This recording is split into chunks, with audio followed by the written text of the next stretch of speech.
Ya, dan pemirsa, kita akan bergabung dengan Kabid Humas Mapolda Jawa Barat, Bapak Kombes Pol Yusri Yunus. Selamat sore, Pak Yusri Yunus. Baik, reporter kami Aditya Warman yang akan berbincang dengan Kabid Humas Mapolda Mapolda Jawa Barat.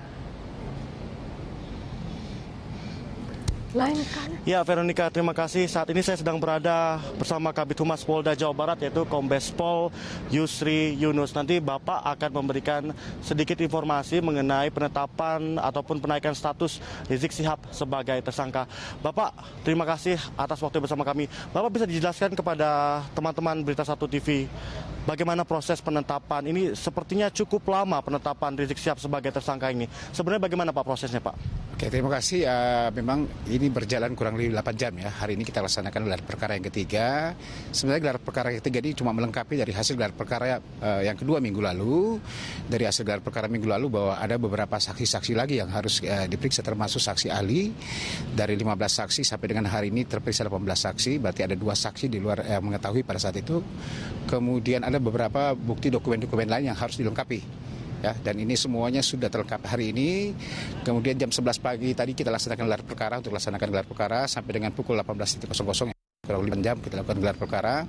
Dan hasilnya bahwa persangkaan di pasal 154A dan pasal 320 di KUHP ini sudah memenuhi unsur-unsur ya untuk bisa menaikkan status tersangka bagi Rizik Syihab dari saksi menjadi tersangka. Ke depan secepatnya akan kita lakukan pemanggilan kepada yang bersangkutan untuk kita panggil sebagai tersangka, kita lakukan pemeriksaan ulang. Oke, Pak Yusri, ini terkait masalah penetapan dalam penyidikan di Kapolda Jawa Barat ini, apakah seluruh dari penyidik Polda Jawa Barat ini setuju untuk menaikkan statusnya? Apakah ada perbedaan pendapat nih Pak di dalam penentuan penaikan status ini? Sebenarnya sudah dilengkapi aja ya, melengkapi semua bukti-bukti yang ada, kemudian melengkapi juga saksi-saksi yang ada yang bisa memenuhi unsur-unsur yang saya katakan tadi.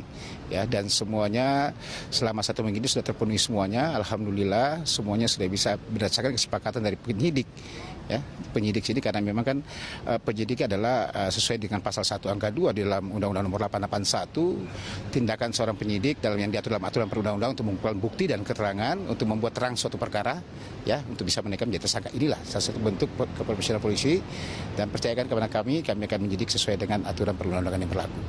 Pak Yusri, ini kan nanti langkah selanjutnya akan dipanggil surat panggilan pertama. Nah, seperti kita ketahui bahwasanya sebelum-sebelumnya pastinya Pak Rizik Syihab ini membawa masanya. Ini pandangan dari Polda Jawa Barat ini seperti apa? Apakah ada himbauan terkait masalah larangan ini? Harapan kami bisa lebih percaya kepada tindakan kepolisian. Kami profesional dalam hal ini, ya, profesional dalam hal menyidik. Kami harapkan beliau bisa hadir sendiri dan ditemani cukup dengan pengacara saja, tidak usah dengan membawa massa. Itu harapan kami. Tapi toh kalau memang mau ini silakan saja. Ada aturan di Undang-Undang Nomor 9 tahun 2008 tentang penyampaian pendapat di muka umum. Selama itu terpenuhi, silakan saja. Kami tidak ini, tapi harapan itu yang pertama kami harapkan. Percayakan kepada penyidik dalam hal ini. Kami profesional. Bertindak demikian. Pak Yusri, terakhir di sini, ini terkait masalah pengamanan, apakah ada pengamanan khusus yang nantinya akan dikerahkan oleh Polda Jabar terkait masalah pemanggilan Rizik Syihab? Kalau memang dengan membawa massa, ya kami akan tetap laksanakan pengamanan. Ya, kita mengharapkan Bandung ini menjadi aman, ya, kondusif, karena memang dasarnya Bandung memang sudah adalah kota yang memang aman. Itu yang kita harapkan, dan saya yakin masyarakat pun mengharapkan sama dengan apa yang diharapkan oleh pihak kepolisian. Satu lagi Pak, ini terakhir, apakah sudah ada reaksi dari pihak tersangka terkait masalah keputusan ini? Kami mengharapkan legowo daripada saudara Rizik Syihab dalam hal ini, ya, karena ini adalah bentuk ketaatan hukum, bahwa memang hukum adalah panglima daripada segalanya. Itu harapan kami, dan percayakan kepada kami, kami akan bertindak secara profesional. Ya. Oke, terima kasih Pak Yusri atas waktunya bersama tim Berita 1. Selamat menjalankan tugas selanjutnya. Terima kasih Pak Yusri. Ya, Veronica dan juga pemirsa, baru saja perbincangan singkat kami dengan Kadif Humas Polda Jawa Barat, yaitu Yusri Yunus, terkait masalah penetapan ataupun peningkatan status dari tadinya saksi menjadi tersangka atas nama Rizik Syihab. Veronica Muniaga. Baik, terima kasih Adit. Kita akan mengupdate terus dari Anda.